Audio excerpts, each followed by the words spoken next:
from Bobcat Stadium here in Bowling Green, Ohio. It's a start and the kickoff of the 2016 high school football season right here on the Toledo Sports Network. Hi, everyone. I am Mick Gonzalez, along here with Mr. Tim Edmonds. And Tim, Rossford football is back. We've got some questions that need to be answered, namely, what can we expect with a young team like this? But there's room for growth, and there's going to be some leadership things, I think, that will allow them to grab the mantle and run with it. Exactly. Todd Drewsbeck, the head coach, has talked about this is a team that now finally experienced some success last year, going 9-3, winning a playoff game. And most people know about the history of Rossford football. Went through that long losing streak, and they finally turned that corner, and now they know how to win, and they want to keep that going. Now, they're going to be playing a Bowling Green Bobcat football team here. The Bobcats, they really turned it around over the last 2 years, back-to-back playoff appearances. Now the question is, what do they do now in terms of capitalizing on that, keeping the momentum going? That's exactly right. This is a team that surprised the NLL last year, played very, very well. Again, went to the playoffs 2 years in a row, and now they have to replace their quarterback, but they're very strong on the offensive line, and so he's going to have some protection back there no matter who they have. Well, it's ought to be interesting when we kick this thing off, as they've got Rossford football here on the CW13, and we'll have the opening kickoff when we come back as the Bulldogs and the Bobcats get ready to play it out here on the Toledo Sports Network.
The Bulldogs of Rossford High School will be kicking it off to start the ball game here tonight, as Cody Orr will be the kicker here.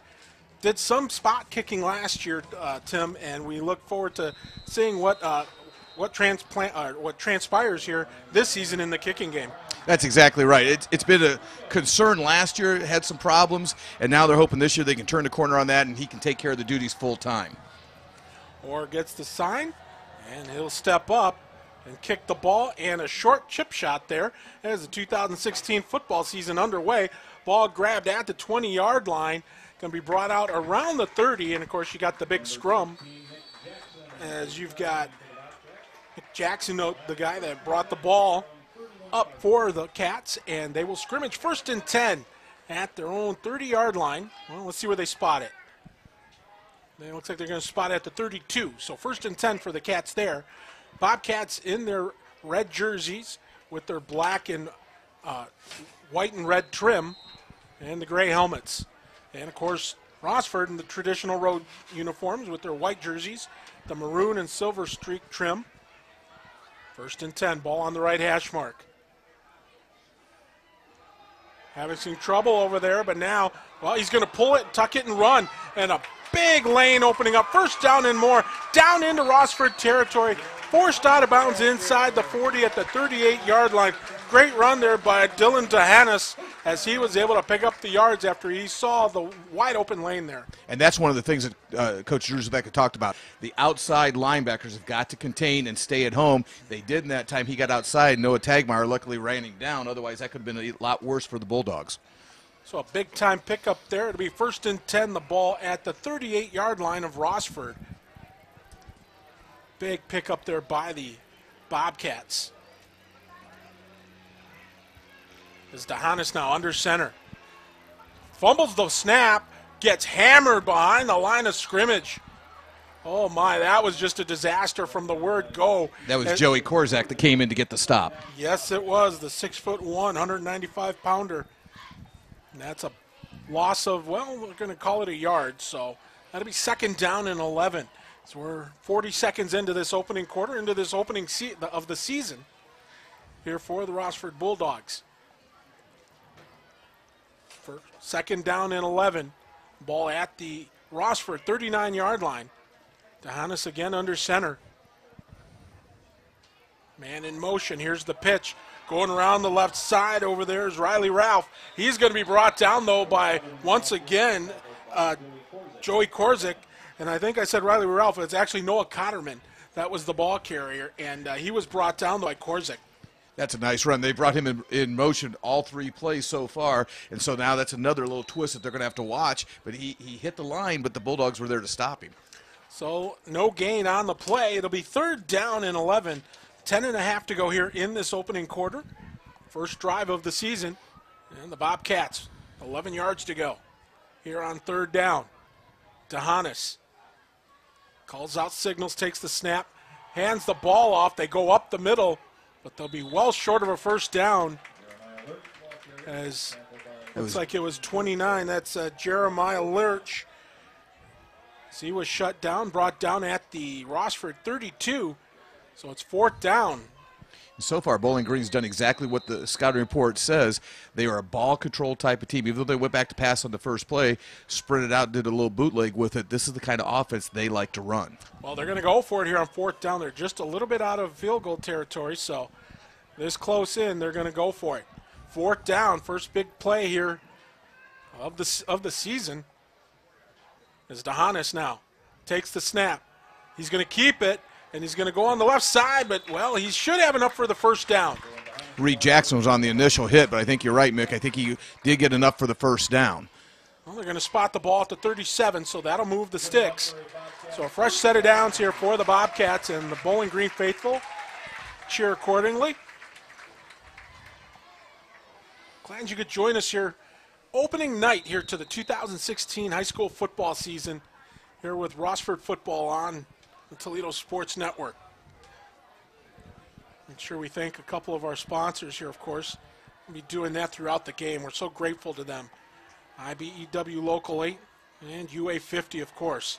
Here's the pitch around on the right side. That's taken by Dybel. Brian Dybel goes around the corner on the right side, picks up some good real estate. Joe Burlage got the first hit on him, brought him down, but it's that sweep that they're running. They've run it to both sides of the field now, and it's been effective both times. Well, they'll spot the ball at the 21-yard line of the Bulldogs here with 8:50 to go here in the opening quarter. So it's second down, second and medium. Call it a long 4, ball at the 21-yard line, but now we're going to have a timeout. As Bowling Green will take a timeout here with 8:41 to go. We're still scoreless here in Bowling Green. On the job for you for over 100 years. You need a career. You need a future. Local 8 can help you make it happen. Join the men and women who build our community. Become a part of a proud tradition. Build your career. Build your future with the brothers and sisters of the International Brotherhood of Electrical Workers, Local Union 8. We're on the job for you. We're on the job for you. We're the local IBEW. Blackberry Corner, on the corner of 579 and Elliston Road, is a proud sponsor of Genoa football and has the best burgers, chicken, and pizza. You know the pizza.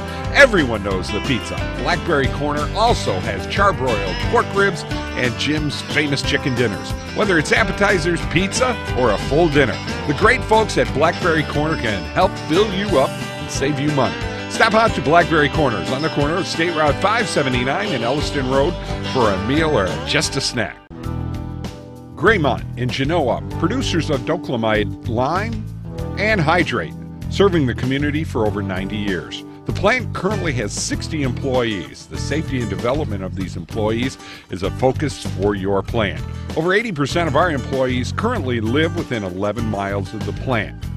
Graymont. For more information about this company, you can check us out on the web at www.graymont.com. Well, the Bobcats with their timeout completed. Clock is out now at 8:41. And, of course, now we are at second down, 4 yards to go. Ball at the 21 of Rossford. DeHanis rolls out to his left. Looking, he's got protection. He's got room. He's going to run it.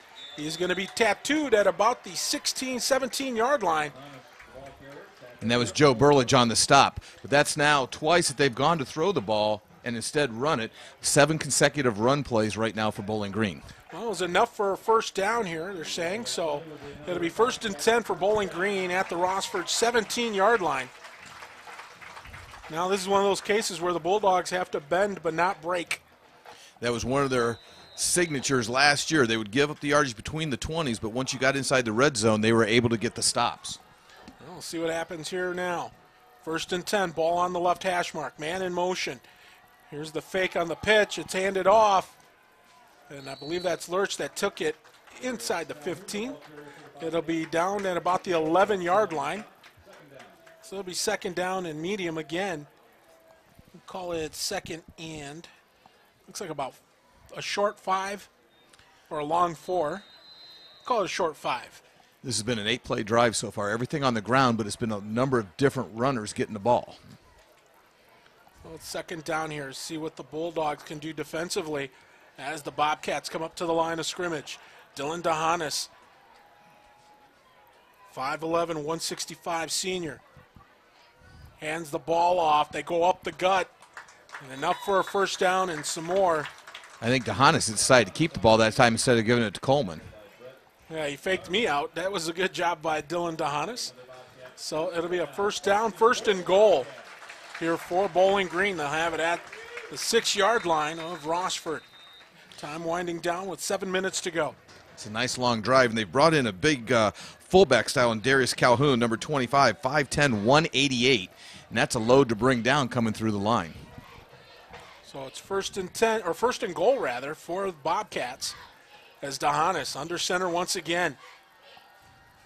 Man in motion as he takes the snap, hands the ball off, but this time Rossford was not fooled as that defense just swarmed there, and for a loss, Cotterman was dropped about the 9-yard line. So it'll be 2nd and goal at the 9. Adam Sauter got the stop there, and it was almost a matter of being at the right place at the right time because that was a little fake inside coming around the opposite counter move, and he was right there to get the stop. Well, you talked about it a little bit ago about the fact that Rossford were always tough inside the red zone. Well, we're going to see what they do here as we've got it 2nd and goal, the ball at the 9. Clock continues to go, 6 minutes and counting. Dylan DeHanis will take the snap. He'll keep it himself. Brought down again. Little, if any, gain this time around. It was number 84. That was Adam Sauter again being in the right spot to get the stop. And so now they're looking at a 3rd and goal inside the 9, or I'm sorry, inside the 10-yard line. Yep, you called it earlier about them being tough in the red. So we'll see what happens here. It's 3rd and goal. The ball at the 9-yard line. 5.5 to go here in this opening quarter. Here in the kickoff to this 2016 high school football season. Mick Gonzalez here along with Tim Edmonds. Now dropping back, DeHanis is going to air it out. He's got it complete over there. Cotterman gets it down to the 5, but he's going to be dropped.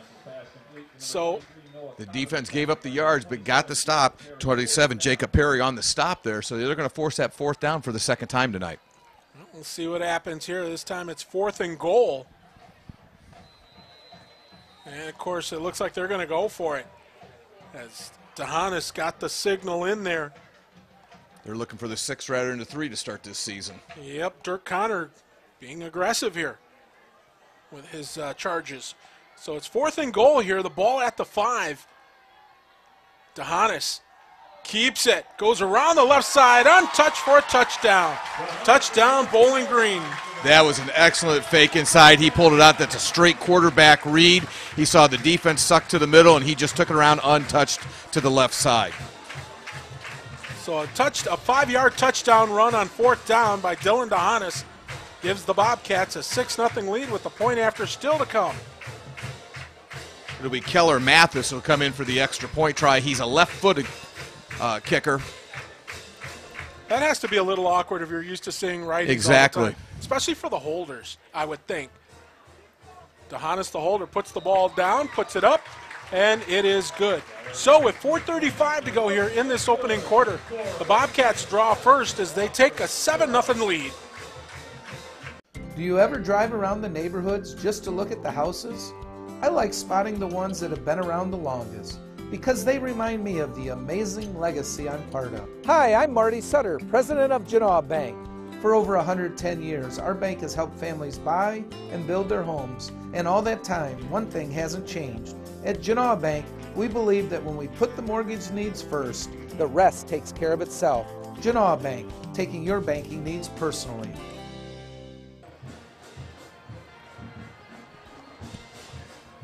So the Bobcats will kick off once again here as senior Keller Mathis will get set to do the honors. They have a 7-0 lead here on the 5-yard scamper by quarterback Dylan DeHanis. Here's the kick. That'll be grabbed at about the 3-yard line. Being brought up over the 5 to 10. Fighting to get back to the 15, but great coverage there by the Bobcat special teams. That was Noah Tagmeyer trying to find a hole, and he couldn't. And what I was impressed with, that was a mighty nice kick for a high school kicker on week 1. Yep. To put that down inside the 10-yard line. That Bowling Green drive, they went 12 plays, ate up a lot of that first quarter clock, and that's exactly the offense that they want to be running. Well, it'll be 1st and 10 here for the Bulldogs. Their first offensive series of the 2016 season. 1st and 10 at their own 15-yard line. Now, a complete contrast here. The Bulldogs will not go to a huddle. It's a no-huddle offense, and they like to get the plays in and get them going quickly. Well, it'll be all in the hands of Mr. Cody Orr, who's in the shotgun. Looks like he's changing the play up a little bit. We'll see what happens here. In the gun, takes a snap, hands it off. They go over the right side, and I believe that was Zach Perry. One of the first ones to hit him is number 80, Brett Griffin, got in there right away to get the stop.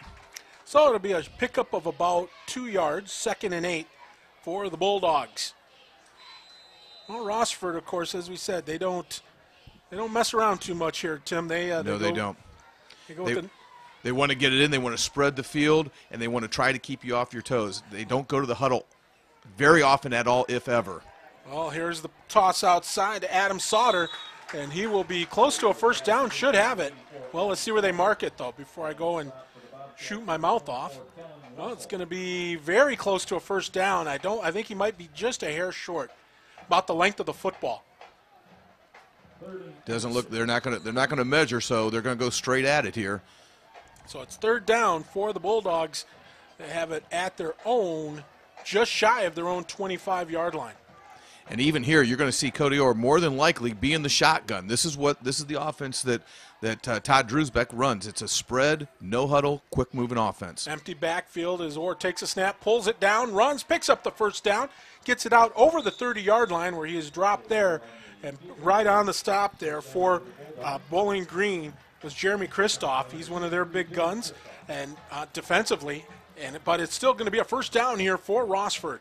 Nice hole opened up on the right side by number 74, Jacob Shimming and Zach Lewis. They got the hole open there. And now we talked about the Rossford defense not breaking a lot in the red zone, but a number of times last year they went down 7-0 on that first drive. It's almost like they needed a drive to wake up, and the offense had to respond right away. 1st and 10 for Rossford. Got twins out to the left. I got man in motion. Here's the fake on the handoff. Orr keeps it, goes around left side, cuts back inside. He's going to be dropped for a loss, though, as he's going to be dropped around the 30-yard line. Says he was dropped there by number 80, Brett Griffin. And Griffin, one of those guys that the Bobcats are going to lean on for some leadership. And that's that linebacker play that they're very strong with. They like to contain, keep everything on the inside.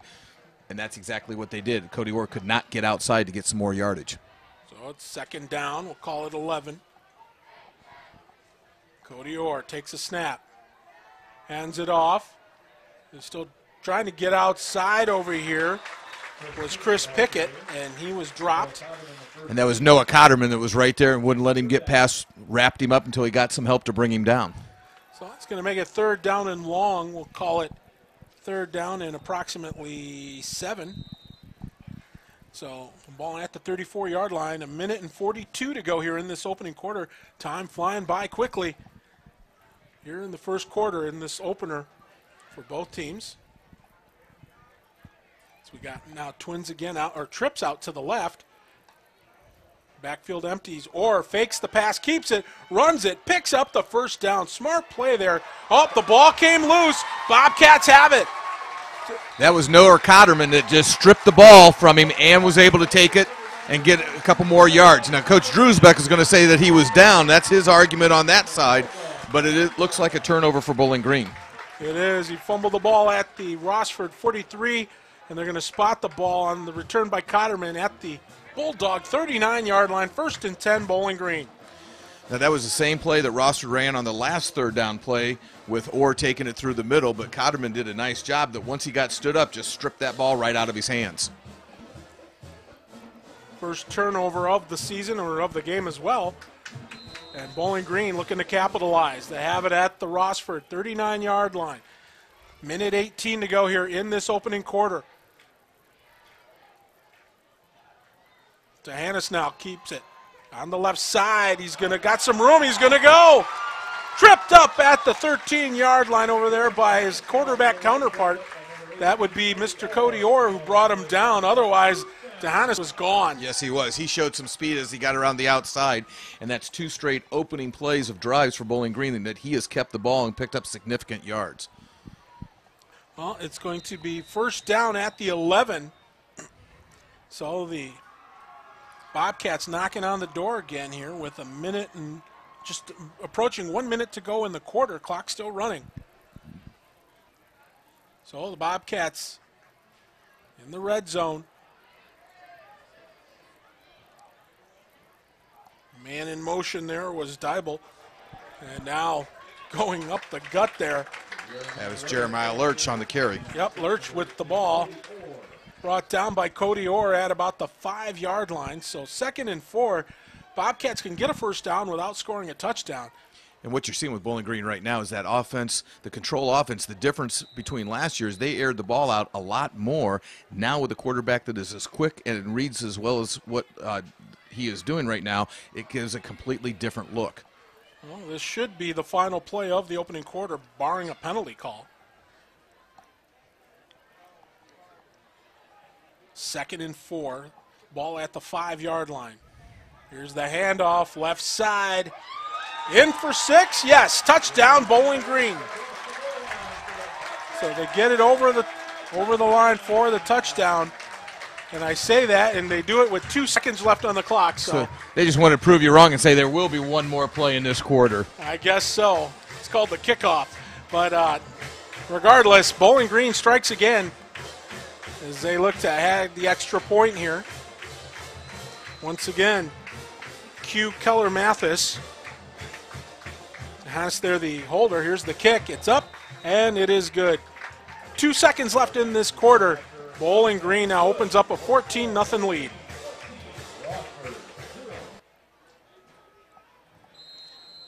Keller Mathis set to kick off once again here. Rossford with some work to do, as right now they're on the wrong side of a 14-0 score. As here comes the kick from Mathis. And he sends a good one deep.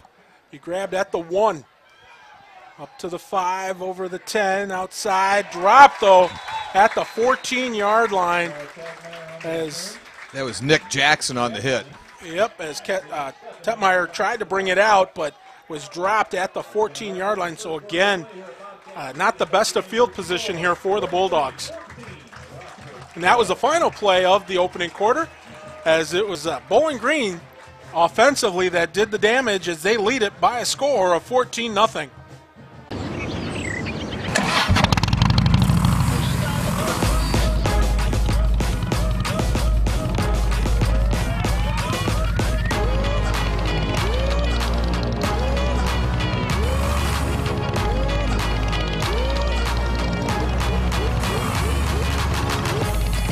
When you hear a sound system from TAS Electronics, you've just got to move. TAS Electronics, it's hot. Quarter number 2 about to begin. Want to make sure that we say hi to some of our sponsors, including some of our friends over at the Wayward Bar and Grill. I know they're watching it here right after the game. Everyone heads over to the Wayward Bar and Grill to watch the replay of Rossford football, and we appreciate them coming on board here with the Toledo Sports Network. 1st and 10. Here's the handoff. Up the gut they go. It's Chris Pickett with the carry there. And Pickett brings it up to about the 19-yard line. We'll see. They'll spot it at the 18. It'll be 2nd down. So 6 to go here for the Bulldogs. But at least the thing is that they're trying to get the ball moving in the right direction. Exactly. That's what they got to do right now for confidence, for everything else. They need to have a prolonged series. They'd like to score, but at least get a 1st down or 2, keep the offense on the field for a little bit. 2nd down here. We'll see what Cody Orr calls. He's got trips out to the left. He's over on the far side of the field. Drops back, has some pressure, dumps it off over on the right side. The pass is complete. It's complete to Coda Sinclair. And I was going to say Mr. Reliable Sinclair over there, able to snag that one. And I think it was Jake Strata who brought him down. But what you're seeing with Bowling Green now, they've run a textbook first quarter. I can't remember the first game of the season we've gone a quarter without a penalty. They came down, 12-play drive, got a turnover, went in and scored. That's about everything you can ask for a team in the first quarter. I was going to say, especially on opening night. Opening night, that's when you're used to seeing mistakes and things, whether it be offside or encroachment or whatever. Still, 3rd down here. We'll see what it goes. 3rd and 5. Trips again out to the left. They'll dump it on the left once again. And again this time it is Chris Pickett. Pickett fighting to get that 1st down, and that extra effort there at the end may have given him that 1st down. Kellen Russell got the stop, but like you said, Pickett did a little dive at the end, and that got him his 1st down. So it's 1st and 10 for the Bulldogs. They have it at their own 25. Clock continues to go. They're going to start it up here now. They do. 10:35 to go here in the opening half. Thank you so much for joining us here on CW13 and the Toledo Sports Network. Appreciate that very much. So right now they get the play signaled in, the Bulldogs do.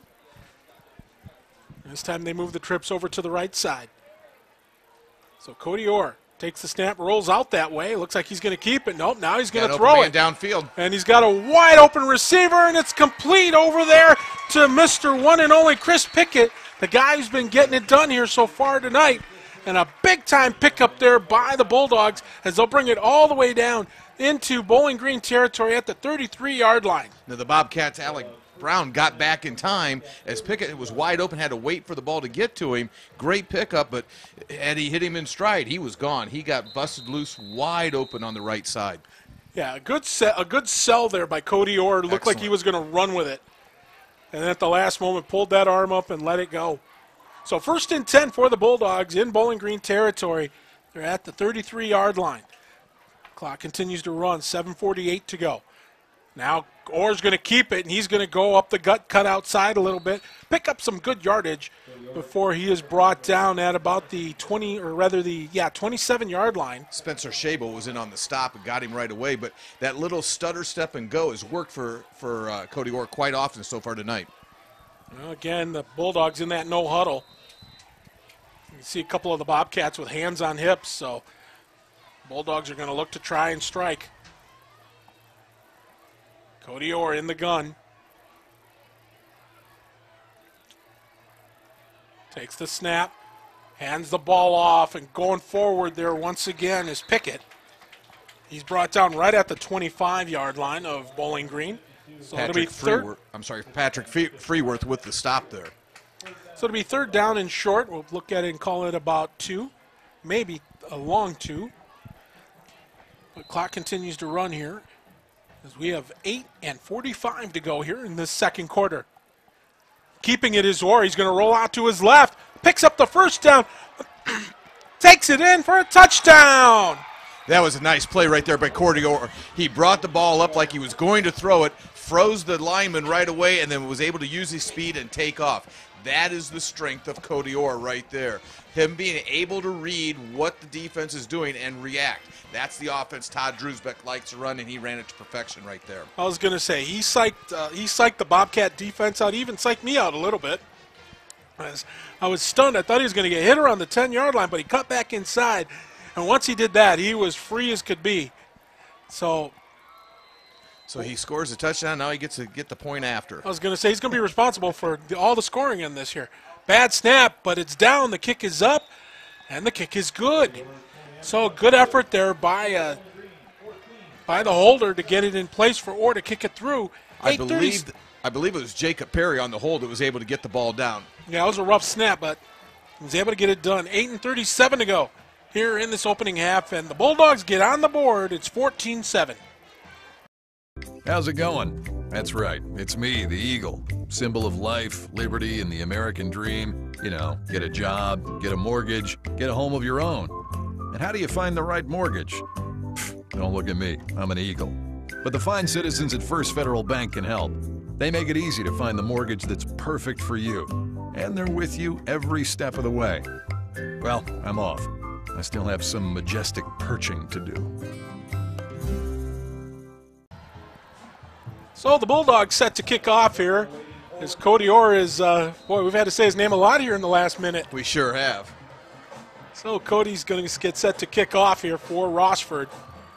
Now, Rossford liked to onside kick quite often last year, little squibbers. This time the soccer-style kick, and it's going to be grabbed at about the 13-yard line. Out over the 25, near the 30 goes Mr. Brian Dybel, and that'll be 1st and 10 for the Bobcats as they'll have it at their own. Well, let's see where they spot it. About the 31. Adam Sauter stood him up, waited for his teammates to come, and he went nowhere after that. And what was real important about Rossford's drive is now that not only did they sustain a drive, but they've got a little momentum. They see that they can score and do what they want to do on offense, and we'll see how now the defense can react. They need to get a stop. Yep. So with 8:28 to go here in this first half, 1st and 10 Bobcats have it at their own 31-yard line. Once again, we thank all the sponsors here on the Toledo Sports Network for sponsoring high school football. As we once again want to make sure we thank our friends over at First Federal Bank. Here's the snap. DeHanis hands it off. The Bulldogs not biting as they shut that one down in a heartbeat. And that's Joey Korzak again getting through the line and getting the big hit to stop the runner before he gets to the line of scrimmage. Darius Calhoun, the ball carrier, but went nowhere. Loss, in fact, of a yard. So to be 2nd and 11, the ball moved back to the 30-yard line of the Bobcats. So I think that touchdown really energized this Rossford Bulldog defense. They needed something to happen to go their way and get a little confidence and also get a chance to rest a little bit. That's important, especially on a hot, humid night like opening night here. So 2nd down. DeHanis will pitch it out to the left side over there where Cotterman is going to be dropped again for a loss. So this Bulldog defense definitely riding the wave of momentum. Definitely, and Adam Sauter once again getting through. This time he got some help from Cam Reynolds, but the defense looks like they are awake now, and they want to show that they can do their part like the offense just did. So it's going to be 3rd down and long, 3rd and about 13. Clock continues to run here as the Bobcats need 13 yards here with 7 and 12 left to go here in the first half.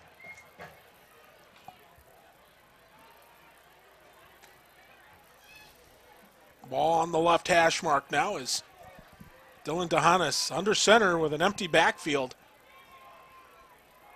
Here's the snap. Drops back to pass. Feels the pressure. Almost picked off over there. Oh, my goodness. That was Cam Reynolds that came across the middle, tried to get the diving interception. But the key thing is the Bulldogs just held right there and are forcing a punt now. And that definitely will boost the morale here of the Bulldog offense and special teams. Now this is what I'm interested to see. We've got Mathis is in to do the punting too. You got a left-footed kicker.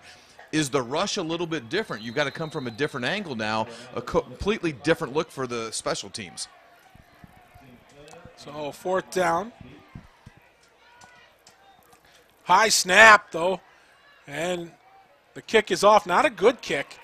That one could hit somebody as it's covered up smartly there instead of trying to pick it up and run.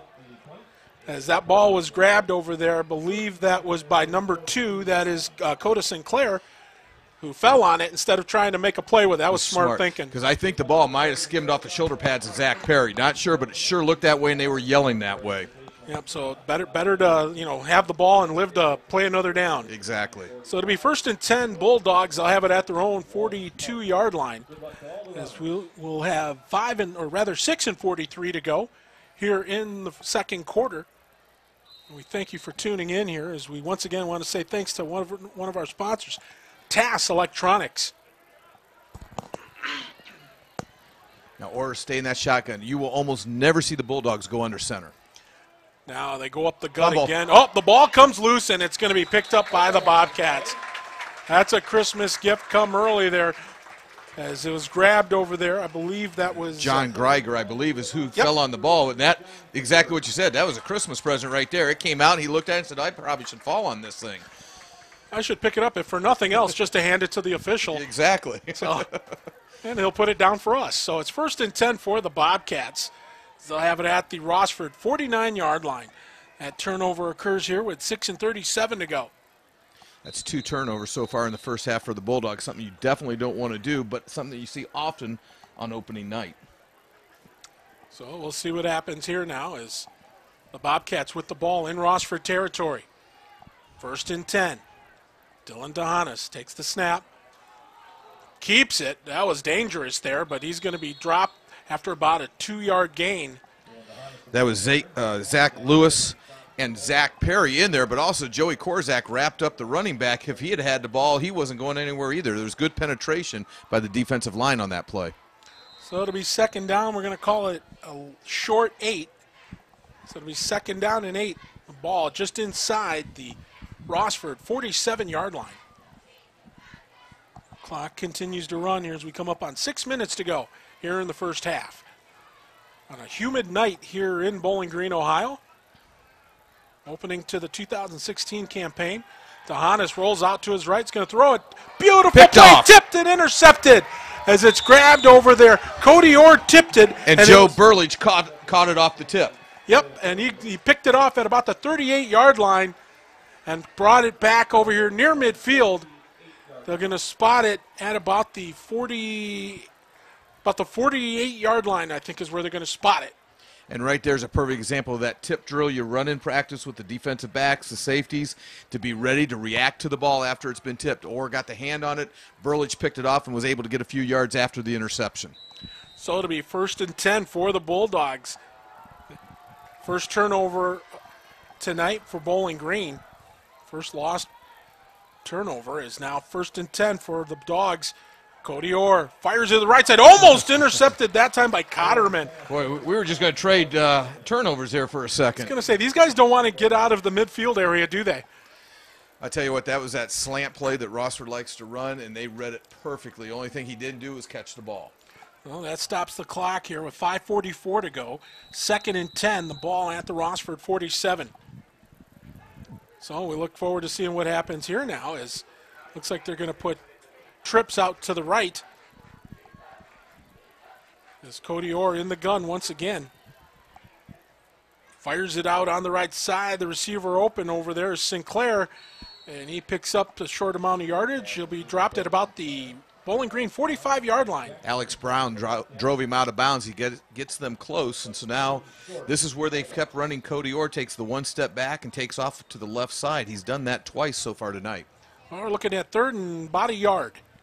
And, of course, the Bulldogs in I was going to say a shotgun, which they are, but also in the no huddle. Orr keeps it, goes forward, and picks up the 1st down. What's real important the way they run this offense is they're a little outsized on the line, but when you spread it out, you can't put 8, 9, 10 in the box. You have to respect the pass, and that's what Orr has to do. He has to read and see where the defense is, and he reacts off to what the defense gives him. So it'll be 1st and 10 for Rossford. They have the ball at the Bowling Green 42-yard line. As the clock starts up again, 5:25 to go here in the second quarter. Once again, an empty backfield here. Trips out to the left. Here's the snap. Orr takes it up the middle, picks up only a yard. He was dropped in a heartbeat. Right on him right away was Jeremy Kristoff, was right there to wrap him up. He had nowhere to go. Yeah, he had some help over there, too, from Nick Jackson. As it'll be a pickup of about a yard. So 2nd down and 9. Ball at the 41. I wouldn't be surprised to see an adjustment if it's not already in place. You have one of the linebackers is just spying on Orr now to follow him no matter where he goes. So Orr in the gun again. Once again, this time he has Chris Pickett in the backfield with him. Here's the snap, fakes the handoff, is going to throw it. Oh, he lost his footing, and he's going to be brought down immediately as he didn't stand a chance over there as John Greiger was right there, and Johnny on the spot brings him down. He went to step up to throw the ball. He had an open receiver downfield, but as soon as he made his pivot or stepped on his pivot foot, he lost his balance, and that was the end of that play. Yes, he did. So that makes it 3rd down and 12 after the loss and the sack by Greiger. So they need to get it to the Bowling Green 32-yard line. 4 minutes to go. So far, a lot of the passing that they've looked for, they are looking to the right side. They're seeing something on the right side that they want to pick on or try to expose. Waiting for the call in from Todd Drewsback. So the Bulldogs are going to take a timeout and actually talk about it. With 3:46 to go here in the second, once again, want to make sure we say thank you to another one of our sponsors again, as we say thank you to our friends over at Genoa Bank. We appreciate you coming on board, being part of the Toledo Sports Network family.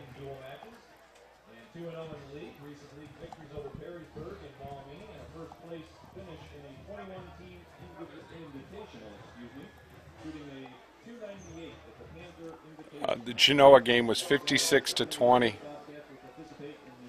He said one quarter was 52 minutes. Holy cow. That ain't good. That was Genoa, huh? Yep. They won? Yep. Oh, well, they played Scott, so. I'm hearing nothing. You're not?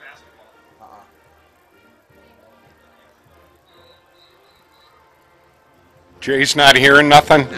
No, it's Tim. He couldn't. I just okay. set his settings. He's good. Yeah. Here we go. In 5, 4.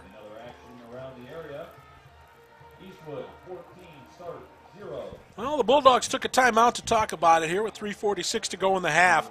So they want to make sure that there are no mistakes here in this one. As they look to try and tie this football game. They trail 14-7 here with 3:46 left in quarter number 2. This is kind of a dangerous play right now for the Bulldogs. They have time. They would like to score, tie this one up, and at the same time, you don't want to give up good field position and an interception or a turnover and let Bowling Green have a short field to work for right before the half. Well, here we go. Empty backfields. Orr takes a snap. He's going to be flushed out. Rolls to his right, fires a shot. Pass is complete. It's inside the 20, inside the 15, as Cotterman saves the touchdown. Noah Sinclair found the opening. The pass was threaded to him. And, again, that was an excellent play by Cody Orr, who was able to get out of the pocket, find the open receiver, and hit him on the run. So it's going to be 1st and 10 here for the Bulldogs. They'll have the ball at the Bowling Green 15-yard line. And, again, it was to the right side. They're looking to expose the right side. There's twins out to the left for the Bulldogs and only one guy in coverage. Here's the snap. Well, they keep it on the ground. And does the ball come loose? Well, Sinclair, I think, fell on it. So it was Chris Pickett through the middle. That was stood up for a while. It did come out, and Coda Sinclair, like you said, was on it, but we'll see where they spot it. And I think they are counting that as a fumble. Yep, it goes back a yard, so it'll be 2nd and 11. Now, what the Bulldogs have set up right now is you have number 6, Cam Reynolds, going deep, taking the defensive back with him, and a bubble screen out here to Noah Tagmeyer seems to be wide open, although they've now got him covered at this point if they stay in the same defensive set.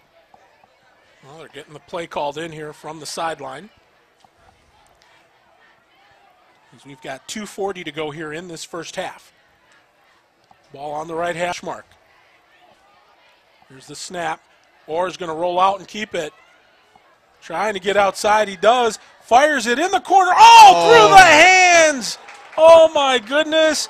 That one's going to be a rough one there, as Cam Reynolds was all alone in the corner. Again, Cody Orr did a nice job. He kind of carries that ball like a loaf of bread, brings it out, kind of pump faked, drew everybody in, and Cam Reynolds was wide open. It was a little bit high, but it was a definite catchable pass there in the end zone. Oh, my goodness. He's going to relive that one all night long. I was going to say he's going to see that in his nightmares tonight for sure. But he's got to shrug it off now. And come right back at it. Yep, we've got 3rd down and 11. They need to get it to the 5-yard line at least. So once again, Pickett in the backfield. Here's the snap. Orr drops back. He's flushed out. He's got it in the corner. Jump ball and out of the reach of Sinclair. He was looking for Sinclair, and Sinclair was open, put the arm up, and when he threw it, if he'd have kept going, I think he'd have had it. He kind of tried to lead him with that pass. So incomplete. That makes it 4th down and 11. So that's 2 missed opportunities there, but like I say, you got to have a short-term memory here when you're playing in football. That you do. So that stops the clock here with 2:20 to go. And we'll see what Todd Drusbeck and company decide they want to do. Are they going to? I'd be very surprised if you saw the field goal unit come on here. Yeah, I don't see them lined up for it. So, yeah, they're going to definitely go for it here. 4th down for the Bulldogs. They have the ball at the Bobcat 16 rolled out now. They're going to throw again for that corner. And once again, an open receiver. And it's Noah Tagmeyer. Touchdown, Rossford Bulldogs. Now, what I like there is you had 2 opportunities that didn't go right. They weren't afraid to go right back at it again. Same play, different people, and that's what you got to have on this offense. You've got to be able to keep running your style, not go away from it. So a 16-yard touchdown pass to Noah Techmeyer, and we're a point after conversion away from having a tie ball game. Cody Orr will attempt the point after. And that's a big boost in the arm for the Bulldogs. Here's the snap. Kick is up, and the kick is no good. Oh, my. So with 2:13 to go, the Bulldogs come to within 1 as they trail 14-13. Conveniently located in downtown Rossford, Ohio, the law firm of Heben, Summer, and Murphy is there to serve your estate, business, and litigation needs. Heben, Summer, and Murphy is a proud sponsor of Rossford Athletics. Contact the law firm of Heben, Summer, and Murphy at 419-662-3100 or on the net at www.hsm-law.net. Go Bulldogs. Well, Cody Orr will get set to kick off once again here. So we've got 2:13 to go here in the first half. Bulldogs trail by a point, 14-13. Orr now put some air under it to be grabbed at the 10-yard line. Fumbled there by Brian Dybel, but he'll pick it back up and run it around the left side. He fights through some fumble. The ball comes loose. Fought through some tackles. Out over the 20, fumbled the ball, but I believe the Bobcats will keep it. There's a flag on the play back at the 15-yard line. Well, I'd say we went to the 2-minute mark before we saw our first truly ugly play of the season. So not too shabby, all things considered. But I think that one may be coming back. There's illegal use of the hands there by Bowling Green, so that'll move the ball back. I don't know if it'll move it the full 10 or half the distance. We'll see. And it looks like it's the full 10. We get 10. the full Monty. So for the first time tonight, Bowling Green's going to have to work out of a hole. And the one thing to keep in mind, especially if you're watching over at the Wayward Inn tonight, if you were at the game last year, the missed extra points is what cost Rossford the game. They missed 3 extra points in that game, and that's always a scary thing when you're in a tight ball game. Well, we'll see what they do now. We'll see how the Rossford Bulldogs respond defensively. 2:03 on the clock. Tahanis hands the ball off, and it's going to be a short pickup. It's about the 9-yard line. And Zach Perry was there for the stop. Didn't get frozen on the fake pitch. So it'll be second down in about a yard. Or, I'm sorry, 9 yards. It was a pickup of about a yard. As the clock continues to run, $1:40 and counting.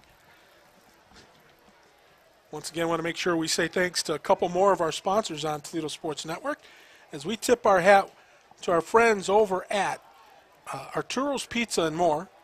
And, of course, UA Local 50 and Genoa Jewelers. Thank you so much for being a part of the TSNW family. So now the ball is handed off. Great coverage defensively by the Bulldogs. That was Jeremiah Lurch on the carry. And now we got a timeout called, and that's going to be Rossford. They're going to stop the clock. They're going to play the percentages and try to get one more crack at the end zone. We'll see how that goes with 1:11 to go. And don't forget, if you want to be a sponsor here, and where we showcase high school kids, that's what it's all about. It's the high school kids, and we love showcasing them. Give us a call at Toledo Sports Network if you want to get on board. We've got reasonable rates here for we know how tight things are. Your advertising budget, it's short. We know it's tight, but we've got packages that can meet every budget.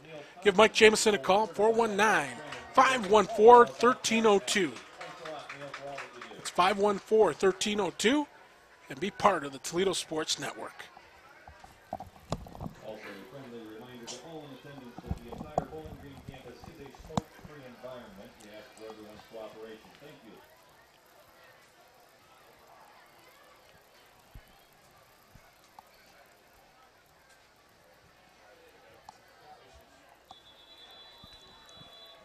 Well, the Bulldogs will come.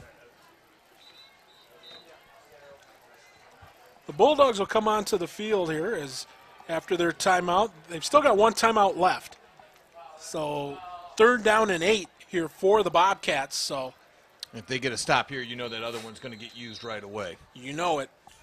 Still 71 seconds to go in the half. Here's the big collision over there. The ball comes loose, but I think DeHanis falls back on it. And timeout's going to be called immediately by the Bulldogs. That was definitely, he was going to fake the pass and counter inside, and I think he just brought the ball down on the shoulder pads of his running back, and it popped up in the air, and that could have been fatal for the Bobcats. But it is a timeout being taken by the Bulldogs. 1:05 to go here in this second quarter. The big thing now for Rossford is if they can somehow get some pressure on the punter and Dylan DeHanis and see if they can't get a decent return, they'll still have some time left on the clock to work with. Exactly, and that's one of the things Coach Drusbeck talked about this week. He thinks that they can get to the punter. I would not be surprised at all to see a full-out rush here, trying to get a block, get a piece of something, with the idea that if you don't, you just won't field the punt, but to come after him as hard as they possibly can. In this situation, it's a prime time to try to go after a punt block. Well, we'll see what happens here. It looks like back to punt here for Bowling Green is Keller Mathis. And his back foot is right on the back line. And he sends one, a beauty, going to be grabbed at the 41-yard line. Getting outside, inside the 35 to about the 33-yard line is Jacob Perry. So it'll be 1st down here for the Bulldogs. They still got time with 54 seconds to go in the half. Of course, right after we talk about them definitely going after the punt, they set up the return instead, but he saw something he liked on the offense now, so he's going to try. I'm sure you're going to see a rollout here and let Cody Orr read the defense. Well, we'll see what happens here.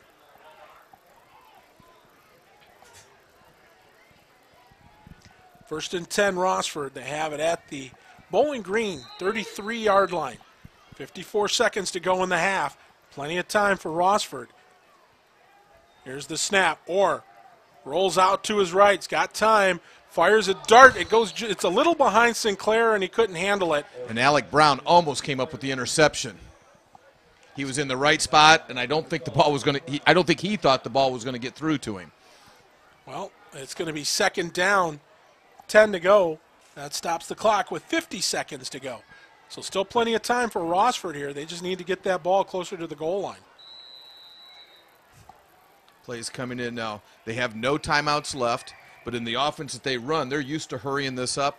So something through the middle is not out of the question. Well, Pickett goes in motion. Orr's going to pull it down, run with it. He's going to get outside, but will he get out of bounds? As he goes and is able to get out of bounds. Nice play to pick up the 1st down. As he gets inside the 20-yard line, they'll spot the ball. It looks like at about the 19. So still plenty of time for the Bulldogs. 43 seconds on the clock. Orr did a nice job of finding the sticks, getting the 1st down, getting a couple more yards, but getting himself out of bounds. That's great clock management by the quarterback. Well, we'll see how they do now. Is the ball on the right hash mark? Now, Mick, if you look to the near side again, we have the receivers doubled up, and this is where that bubble screen could come into play. But this time it looks like Bowling Green does have it covered. Cam Reynolds and Perry are both out there for Rossford. Play clock is down to 2. They get the play off. Orr's going to dump it into the end zone. A jump ball, grab. Touchdown, Rossford Bulldogs! And there's the short memory. Just a little bit ago, the ball went straight through his hands. This time he goes up in the air, brings it down. He's forgotten the first pass, and he will remember the second one. A 19-yard scoring strike to Cam Reynolds, and the Bulldogs, for the first time tonight, take the lead. That was a nice pass by Orr. Also led the receiver well, got it up in the air, nice tight spiral. But can't say enough about Cam Reynolds going up after the ball. I don't think he was going to be denied on that one. Without question. So Orr now looking to add the extra point.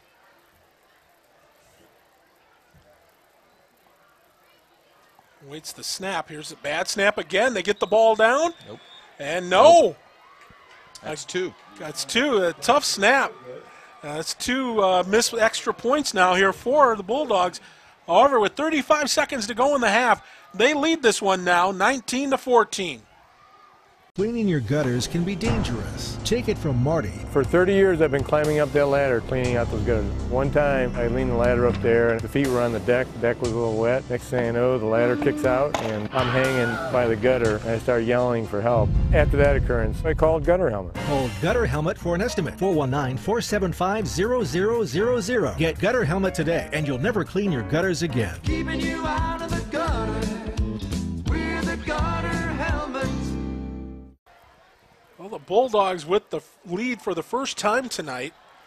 However, let's hope those 2 extra points don't come back to haunt them. I tell you what, this is eerily similar to last year's game, and I'm not so sure this is the exact score at halftime last year. A line drive grabbed at the 15-yard line, up the gut, sailing through. Up there goes Brian Dybel as he gets it all the way out to the 38-yard line. So a 23-yard return by Dybel, and that'll make it 1st and 10 here for the Bobcats with decent field position.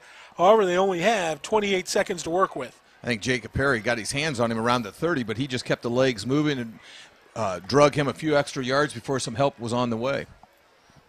So the Bobcats, I think it's going to be a question of if they can do something here quick, then they might see about continuing with the 2-minute offense. Otherwise, they could take a knee. We'll see what happens. They do have 2 timeouts remaining.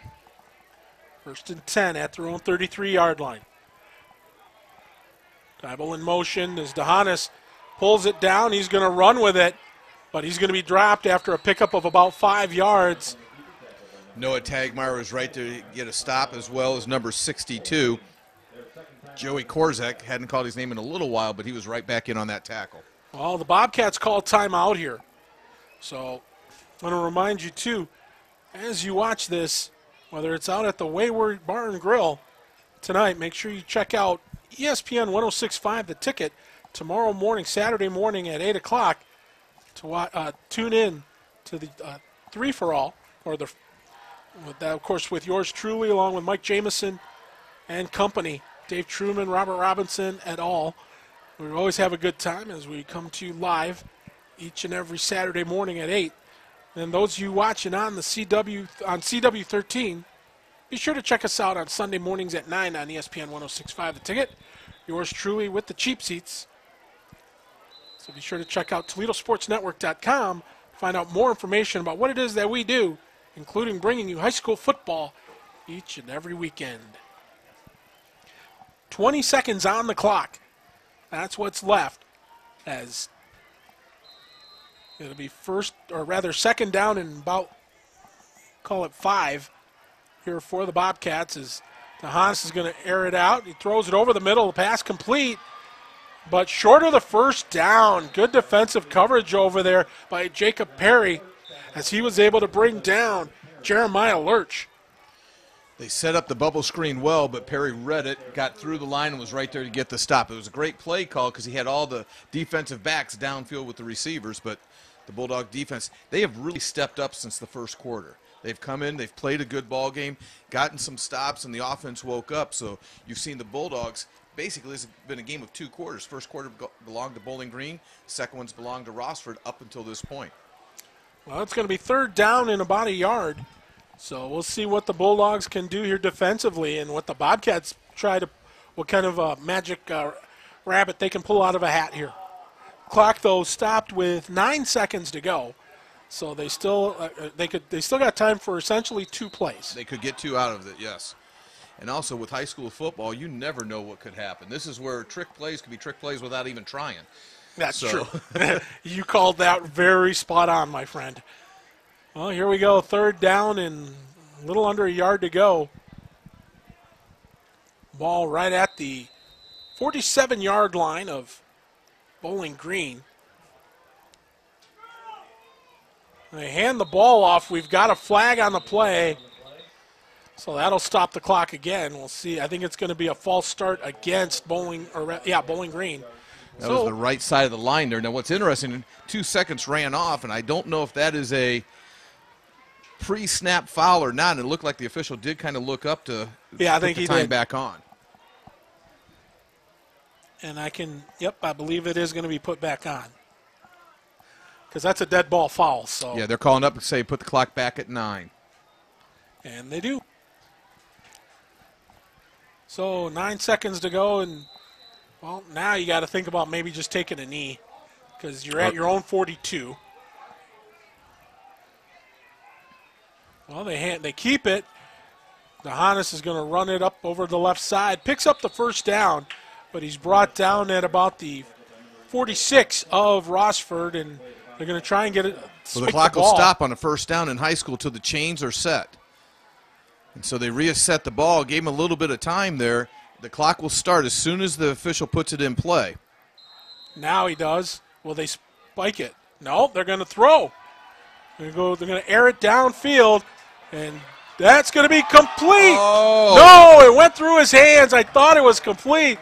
That was in and out of his hands. He got behind the defender. Sam Steffen. So close. He thought he had it, but it goes incomplete. I tell you what, I thought he had it as well. Yep. Talk about seeing things in your nightmares tonight. Cam Reynolds, meet Mr. Steffen. Well, 1 half is in the books here at Bobcat Stadium, and we've got a good one here as Rossford leading over Bowling Green by a score of 19-14. Is your roof past its peak? It's not always this easy to tell. From rooftops to foundations, Seagate is a trusted A-plus BBB accredited business and a Platinum Preferred contractor. As a Platinum Preferred contractor, we offer one of the country's best roofing warranties, the Owens Corning True Protection 50-year warranty. That's material and labor. We've earned your trust for over 30 years, Toledo. Call Seagate now. Getting ready to kick off the second half here as right now the Bulldogs with a 19-14 lead over the Bobcats of Bowling Green. I am Mick. He is Tim. Tim got some stats for us here. Some interesting numbers here as we crunch the numbers here at the half. Very interesting. You had, like we said, a tale of 2 quarters. First quarter is Bowling Green, second quarter is Rossford. On the night, Rossford 206 total yards of offense, 129 through the air, 77 on the ground. Cody Orr 8 of 12 in the passing department. He also leads in rushing with 63 yards. For Bowling Green, 125 total yards, 117 on the ground, only 8 through the air. And so that is where the big discrepancy is. 121 yards passing more for the Bulldogs. Your leading rusher is DeHanis with 99 yards on 12 carries. It's definitely been 2 quarterbacks controlling the flow of the game, but right now Cody Orr has the upper hand. Well, they do, as the Bulldogs do as well, as we get ready to start quarter number 3 here at Bobcat Stadium.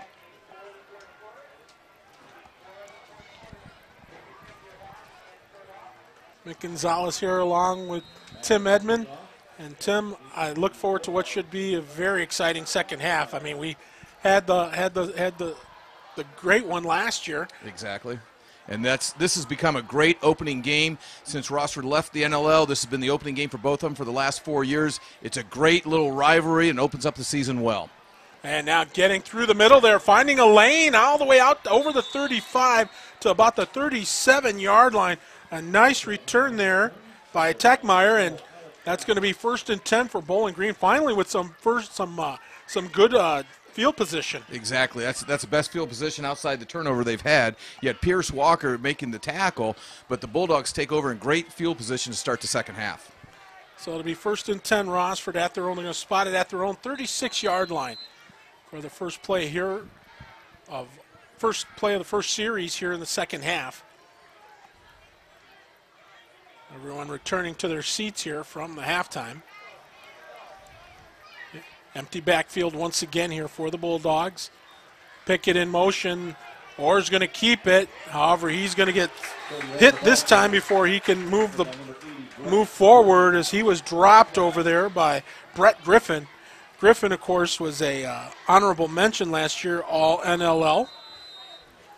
Little confusion when they came out.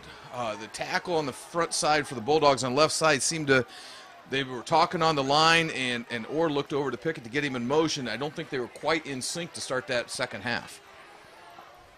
Well, it's a pickup of about a yard, so it'll be 2nd down and 9. Now it's going to be a pass here. Orr going to pull it down and run again. Gets outside, picks up the first down over midfield. He'll be dropped at the Bowling Green 49-yard line. Brett Griffin on the stop there, but once again, it was Orr pulling it down. He's got the defense watching him, but he's doing a great job of whether faking to throw and pulling it down or go ahead and popping the pass.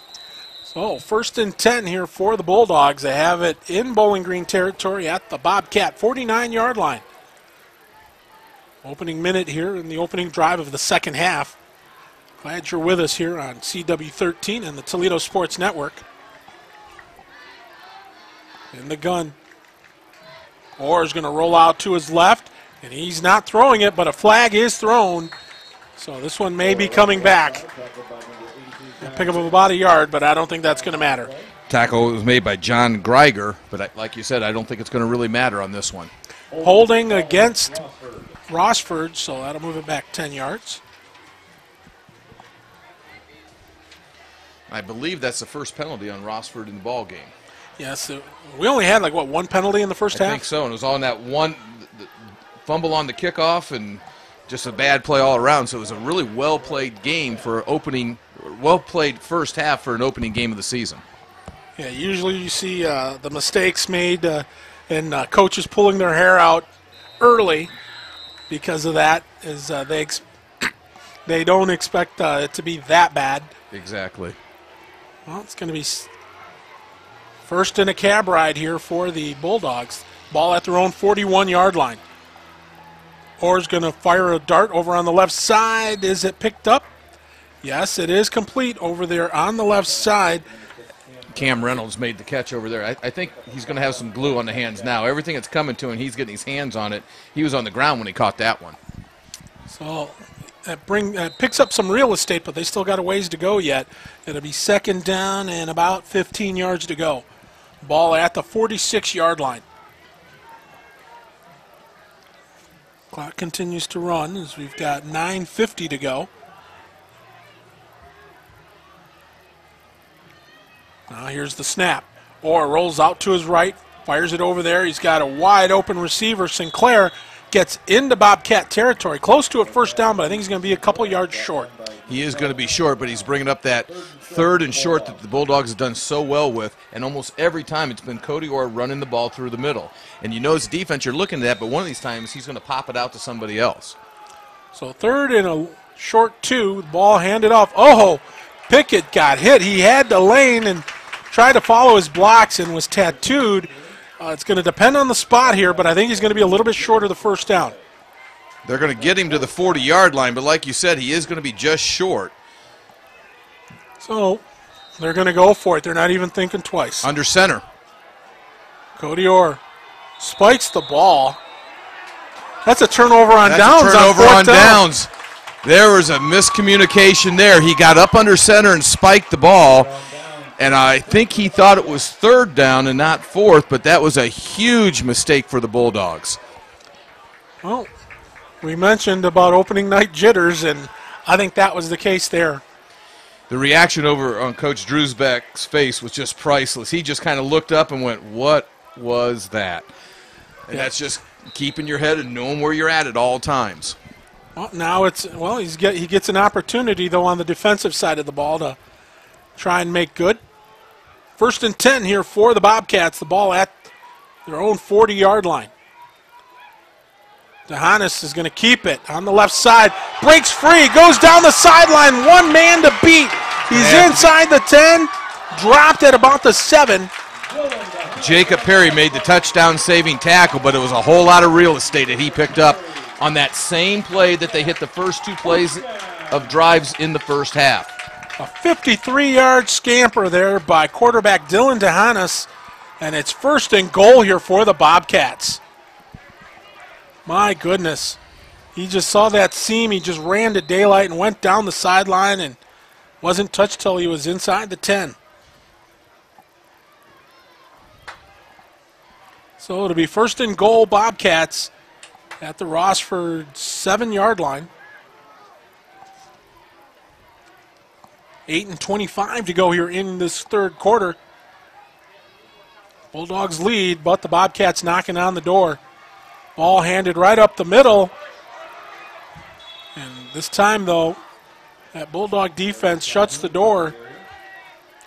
You had Zach Perry, Chris Pickett, and I believe Korzak on the stop on that carry. Number 75, I'm wrong, that was Zach Lewis aiding on the stop. Okay, on that carry there by Darius Calhoun. So it'll be 2nd down and goal. They'll spot the ball at the 5-yard line.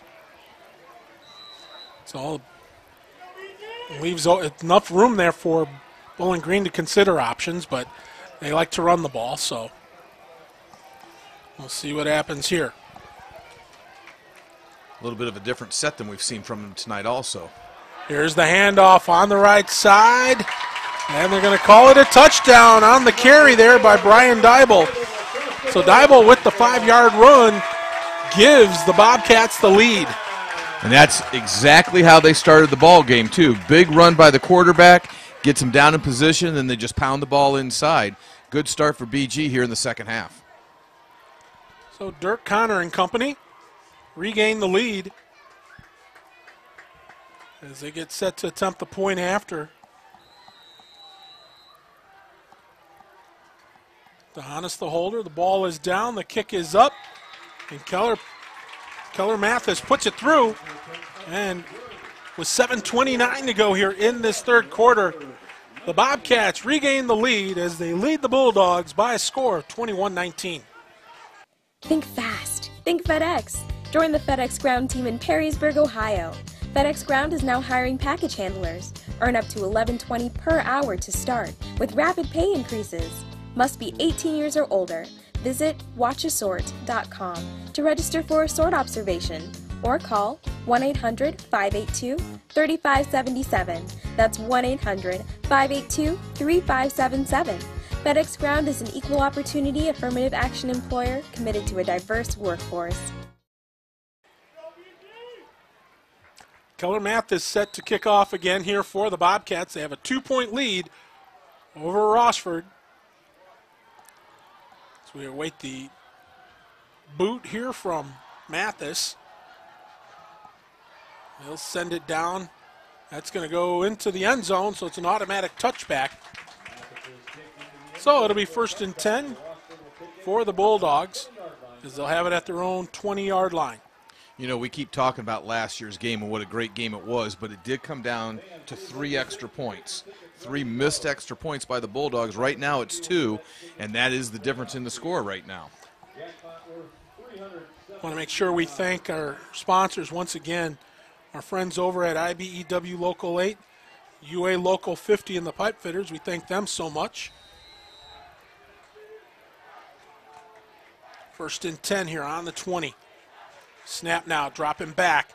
Or on the right side, complete to Sinclair over the 30, a 1st down as he's forced out of bounds at about the 36, 37-yard line, it looks like. So that'll move the sticks. Now that was that play we had talked about earlier. They had Tagmeyer and they had Coda Sinclair on this side. Tagmeyer blew past the first defender the first time. This time they watched him and it left Coda Sinclair open. So 1st and 10 here for the Bulldogs. At their own 37, here's a snap. Orr rolls out to his left. Fires it on the right side. Didn't put enough on that one, and it falls incomplete as it skips to Sinclair, or rather to Reynolds, and that'll make it second down. He had Reynolds open, like you said, but he short-armed at it a little bit and just didn't get the ball to him. And we've got an injured Bulldog on the play right now. So they'll take a timeout here with 7:19 to go, with the Bulldogs trailing by 2. Well, after that injury timeout, getting ready to start things up again here, as it is second down and 10 for the Bulldogs at their own 37-yard line. Here's a snap. Orr rolls out to his left. Orr fires it downfield. He's got a receiver. It's complete inside Bowling Green territory, and they're driven all the way to the 40-yard line of the Bobcats. That was Cam Reynolds on the catch. Duhanis on the stop, but a nice pass, first down for the Bulldogs. Yeah, the Bulldogs needed that one to keep this one going, because after giving up the touchdown, they wanted to bounce back. They always say it's not how you do, how you answer back is what's important here. Exactly. So, and we're getting to that point in the game, too. The injury we had was cramping. In the first game of the season, the humidity, it'll be interesting how the conditioning pays off here as the second half progresses. 1st and 10. Here's the snap. It's handed off. Pickett trying to fight through. Picks up about 5 yards. About 4 yards, we'll call it. But Chris Pickett, I tell you, he's been one of those guys. He hasn't been called on a lot, but when he's been called on, he runs violently. I like that. He's a hard-nosed runner, puts the head down and just keeps the legs moving. You're going to have to bring him down. He is going to come down on his own. Once again, big thanks out to some of our sponsors here. I want to make sure we say thanks to Napa Automotive out there on Route 51 in Genoa. Big thank you to them for coming on board. Here we go, second down and 6. More barking out signals. Fakes the handoff. Tosses it out to the left side. That one over the hands of Noah Tetmeyer. And Tetmeyer is just kind of looking back and shaking his head. Wide open in the flats. Ball just sailing a little bit high on him. And that's 2 of those we've seen tonight. The other was a much more catchable pass than that one, but he was wide open in the flats. Well, that makes it a little tougher now. 3rd down and 6. We need to get it to just outside the 30-yard line.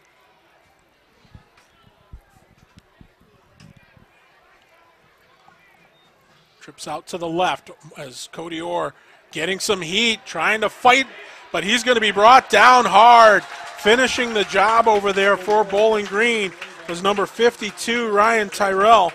And at 63 was back there, too. That was Jeremy Kristoff. They had him corralled. He had nowhere to go and turned around and took the hit. Kristoff's another one of those seniors that was an honorable mention in the NLL last season. And, well, now we see why. And now you have Rossford being forced to punt for the first time tonight. Coda Sinclair will be back to do the kicking chores. 5.5 to go here in this 3rd quarter. Rossford right now trailing by a deuce. Low bouncing snap, but getting the kickoff over there, and I mean just getting the kickoff was Coda Sinclair, but it ends up taking a beautiful bounce for Rossford inside the 10 to about the 6-yard line. A beautiful kick there by Sinclair. Sinclair did a nice job just to scoop the ball and let alone get a kick off to get it down inside the 5. So,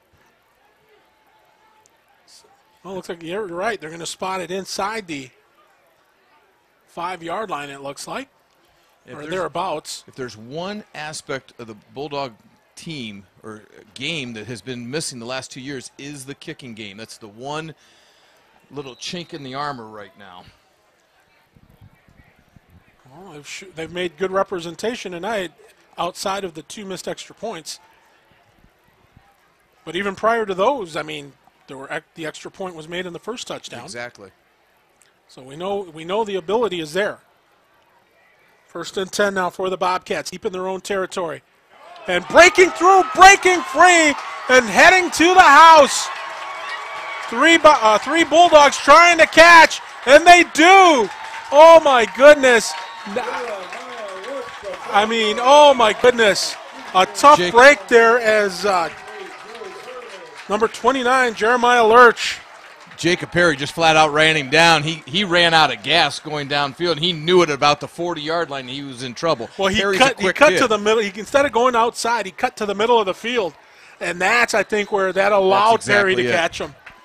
So a break of sorts for the Bulldogs. Instead of a touchdown run, it's all the way down to the 20. Now they got to regain that form of last year of the you can bend outside the 20s, but once we get to this point, they've got to get a lot tougher on defense and keep them out of the end zone. It was a 75-yard run, but I guess that means that Rossford has him where they want him. Is keeping it is DeHanis going on the left side. He's tackled right at the sideline. Clock will continue to run as he's brought down at about the 13-yard line. Cam Reynolds brought him down there, and if you notice, though, we're starting to have a lot of the same names for Rossford pop up. They're playing both sides of the ball, and you're wondering if the fatigue is starting to set in just a little bit here. So it'll be second down, and we'll call it 2. Just inside the 13 ball, just almost touching the 12-yard line. Clock continues to run here with 4:08 to go in the third quarter. Rossford right now trailing by 2, but Bowling Green once again threatening. There's the handoff, and they go up the middle. I think holding it onto it was DeHanis. I think he did too. He's brought down by Zach Lewis with some help over there also by number 20, Zach Perry, but it is a first down for the Bobcats, 1st and goal. And this is very similar to the first quarter again. Bobcats came out right away, scored, got a turnover, scored again, but they are looking at 2 quick scores here in the third quarter. Well, it's 1st and goal, and right now it's all on the Bobcats to see if they can finish. 3:35 to go here in this third quarter. Man in motion now as they fake the pitch. DeHanis keeping it, but he's going to be shut down. Good recovery there by that Bulldog defense as he was brought down for a loss. So that'll make it 2nd and goal. They'll spot the ball at about the 10, just inside the 10-yard line. Bulldogs did not go for that fake pitch. They were keyed right in on him. They got the stop. That's what they need, but they're still in a little bit of danger here right now. So it'll be 2nd and goal. They'll call it the 9-yard line. It's right in between the 9 and the 10. As time continues to wind down, as we're under 3 minutes now to go here in this third quarter. Bobcats looking to add to their lead. Here's the snap. They hand it going up the gut. Touchdown, Bowling Green. That's number 25, Darius Calhoun. That's the big fullback that we talked about before that came in this situation. He's a big one, 5'10", 188 pounds, and he just took his way and went right through the line. So that adds to the Bowling Green lead. As right now they look to add an extra point. As once again, Keller Mathis set to attempt the PAT. DeHanis the hold. Here's the snap. Kick is up, and the kick is good. So with 2:47 to go here in the third quarter, Bowling Green opening up a lead now as it's now 28-19. From the kitchens of Italy to you, Arturo's Pizza Kitchen is the home of authentic Italian food. As one of the oldest independently owned pizzerias in Toledo, Arturo's Pizza Kitchen has been serving since 1988. With pizza, salads, award-winning subs, chicken chunks and wings, Mom's own lasagna recipe, and our famous cheese sticks, we have it all. Never frozen, always homemade. Arturo's Pizza Kitchen. Hungry? Call Arturo's, 419-698-1641. Well, the Bulldogs now with some work to do as they trail 28-19. So they await the kickoff here from Keller Mathis. Tim, this is we've obviously seen that some good things here with the Bulldogs. So this game is not out of hand by any stretch. No, not at all, because they went down 14-0 right away in the first quarter, battled their way back, took the lead at the half. The problem is right now you're in the second half of the ball game. You do have that fatigue coming on, and the Bobcats have got some momentum back to where they had it in the first half. They've got to answer right here on this offensive possession. Well, Mathis's kick goes into the end zone for an automatic touchback. 1st and 10 for Rossford. They have it at their own 20-yard line. Want to make sure, again, we thank a couple of our sponsors. We're so grateful for them coming on board and being part of the Toledo Sports Network. Of course, we want to thank Genoa Jewelers, our friends over at Pub 51 over there on Woodville Road out in State Route 51. We thank them for coming on board. And, of course, we got to make sure we give big shout-out to the Wayward Bar and Grill as they'll be watching the game right after it airs live. They will be watching a replay of it. And, of course, here on CW13 as well, we know they'll have it on for that. First and 10, Rossford. Orr rolls out to his right, throws back across his body. It's complete. They get it out over the 20, a short pickup, but it is positive yardage. That was a dangerous pass right now. They had read the bubble screen. Luckily, the ball was caught, but it was very close to being a pick six, too, if it had been about a step ahead. And it looks like we have some cramping going on again on the Bulldogs side. Yes, it's a humid night here in Northwest Ohio when this game is played. And, of course, it's not as hot as it has been, but it's been very humid. So that'll add to, the sweat factor and, of course, all the fun things like cramping that go on early in a football season. Second down now and 7. Orr rolls out, looks downfield. He's getting flushed out of the pocket. He's going to air it. He's got a receiver, and he just overthrows Cam Reynolds. He bought himself some time to get the pass away, but even if it was on target, he was a little bit out of bounds with it too. But he found the receiver. That's the one thing Cody Orr has been able to do tonight is when he's flushed out of the pocket, he is not panicking. He's looking downfield trying to make the play. And so far, more often than not, he's been able to do that tonight. So that'll make it third down now and 7.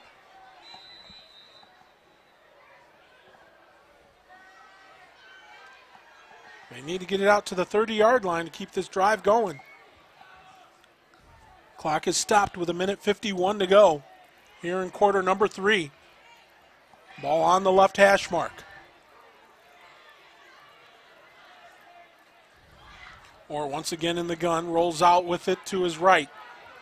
Looking downfield, fires back across. He dumps it out. Oh, and it's dropped. It's a drop pass. Chris Pickett. I think he looked upfield to start his run before he looked it all the way in, and it just went out of his hands. And that's one of the things you're going to see with this humidity, too. The arms are going to start to get a little sweaty. You can't catch it necessarily in your hand. You're going to have to use that body a little bit to help cradle the ball, and it just got away from him. So, punting situation here for Rossford. DeHanis, the only one back for Bowling Green to receive this fourth down kick. Better snap this time. Sinclair gets it off way much, much easier. DeHanis with the fair catch, and they'll spot the ball at about the 44.5-yard line. They'll spot it at the 45 for convenience. So, first and 10 here for the Bobcats as they'll scrimmage from their own 45 with 1:38 to go here in quarter number 3. Once again, big tip of the hat to our friends at Arturo's Pizza. Art Pescaris, a proud Cardinal Stritch graduate. Matter of fact, I think he was in the same era as our producer, Mike Jameson. So, big tip of the hat to them. Back when you wrote a message, it was in cursive. Under center, DeHanis pitches it out on the right side over there, and Dybel picks up some real estate. We have a flag on the play as well. So that'll stop the clock. It's in that area where. Let's see what the call is. It looks like holding against Bowling Green. So that'll bring that one back 10 yards. So I believe it's a spot foul. So where it occurred, they mark it 10 yards back from that. So it ends up being first and 16. Right now, the Bulldogs just need something to go their way. That's a nice start for them. Put them in a little bit of a hole. Now they've got to step it up. Well, here we go. First and 16. DeHanis under center. Keeps it. Goes over the left tackle. They get it out to near the original line of scrimmage, but it'll be second down in about 11. What was interesting there is you had Cody Orr coming in from the right side, and he was matched up against Trevor Kraft, 6'6", 268 lineman, up against Cody Orr, who comes in at 6 foot 180. He had a hard time getting around him. Yeah. So second and 11. They need to get to the 45-yard line of Rossford. Clock continues to run here with 40 seconds to go here in the quarter. Now we've got a official timeout. Oh, I think that was an issue with the helmet on one of the Bobcat players, so they got that fixed. Now they'll start things up again. Here's the handoff on the right side. And it'll be out near midfield where the play ends.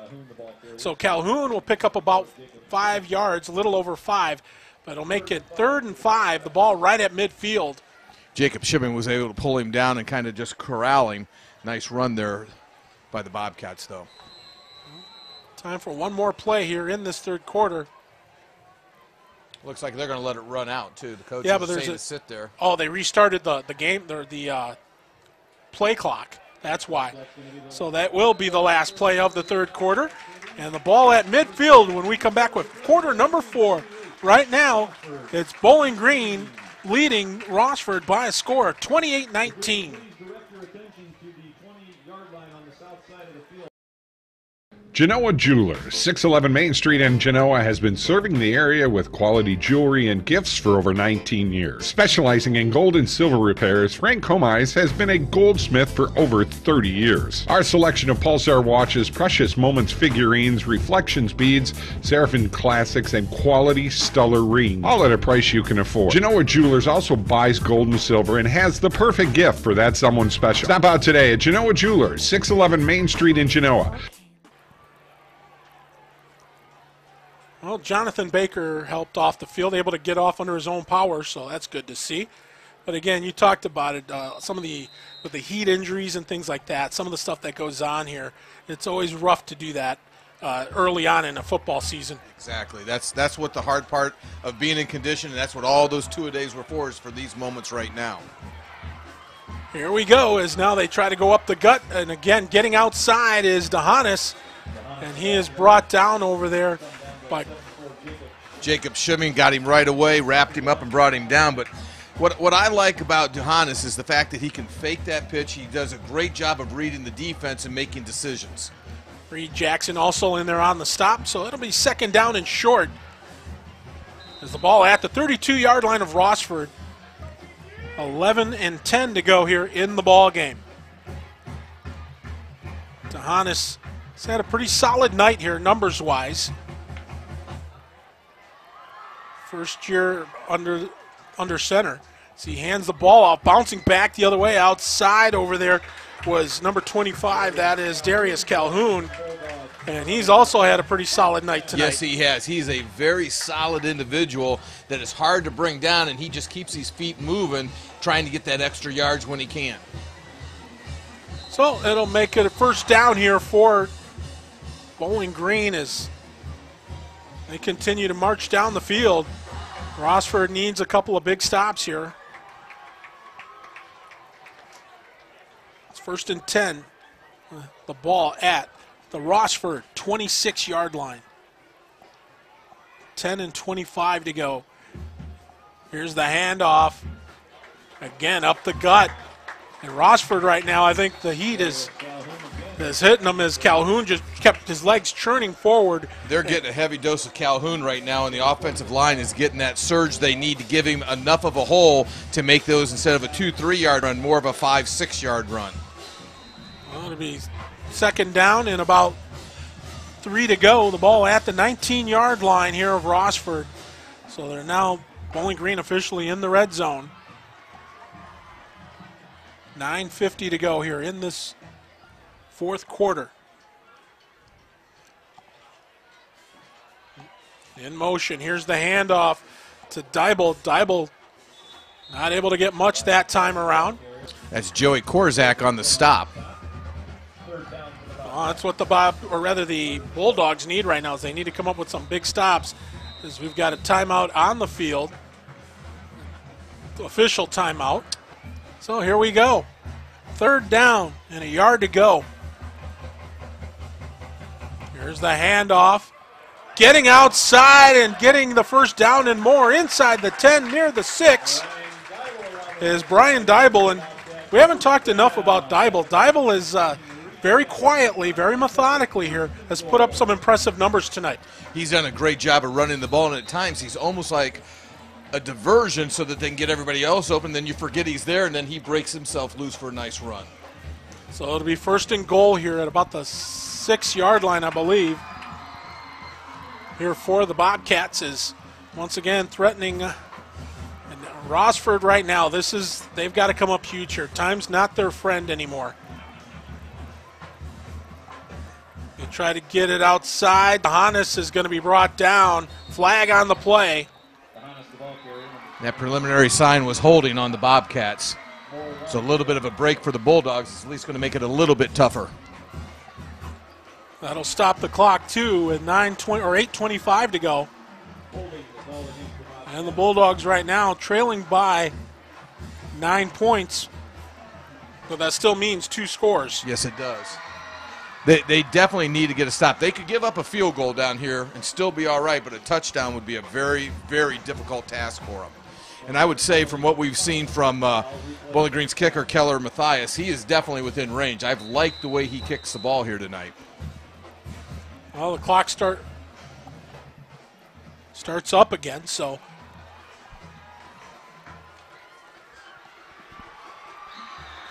here we go. First and goal at the 15-yard line. Here's the handoff, left side. Cotterman driving forward, gets it inside the 10, and he'll be brought down at about the 8-yard line.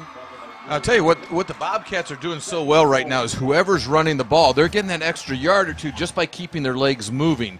They're not coming down on the initial contact. They keep driving and driving. They're picking up an extra yard, extra 2 yards on each and every carry. Well, now, you look at that front line there of the Bobcats. Of course, they're going to be more physical because they've got the size and they've got the numbers. So they've got some depth in this program. Guys like Connor Ashman, who's a 6'2", 280-pound senior. He was an all-NLL first-team selection last year. And now you understand why with the running game here as they get physical. And getting inside the 5-yard line there is Brian Dybel. Came up a little bit short, but you're exactly right. When they looked at this offense coming back this year, the key was their offensive line. That's where the strength was. That's why they knew they could come in and run the ball this year and play that control-style tempo. Well, makes it 3rd and goal here. The ball now be spotted at the 2-yard line. 5:47 to go. Or check that, 6:47. As Bobcats are taking their time. They know the clock is on their side. DeHanis now is going to keep it, drive forward, but the Bulldogs take a long time there to call that whistle, but well, that seemed to be stood up right there, and they let it go for a little bit, but the Bulldogs held on still. So that's going to make it 4th down. So the Bobcats will definitely, well, they've got the wherewithal to kick a field goal here. Oh, they could easily kick the field goal, but I think they're smelling the blood here a little bit with the running backs that they have here. You can't key on one. Any one of them could come up with the ball. You could go in and have Calhoun take it. DeHanis could keep it, or you could have Dibble come in. So, I mean, you've got 3 people that you really have to watch here. 5:50 to go here on the clock. Clock continues to run. 4th down. Full house backfield, too. Well, let's see what happens here. DeHanis under center. Takes a snap, goes forward. I don't think he got in. Yep. Now they signal it in. That was a late signal. That was a real late call. But they call it a touchdown here for Bowling Green. So a 1-yard run there by the Bobcats. Dylan DeHanis. That makes it a 34-19 lead. A lot of times what the officials are looking for down there is the running back's legs. If his legs are still moving, they'll let the play continue. So when you get him stopped and he can't go anywhere, that's when they'll blow the whistle. Well, Mathis will attempt the point after here. DeHanis the holder. Tough snap, and, well, DeHanis had no choice but to take one for the team there. So the point after is no good here with 5:33 to go in the ball game. Rossford now with some serious work to do. They trail 34-19.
Well, right now everything going the Bobcats' way as they lead this one by a score of 34-19.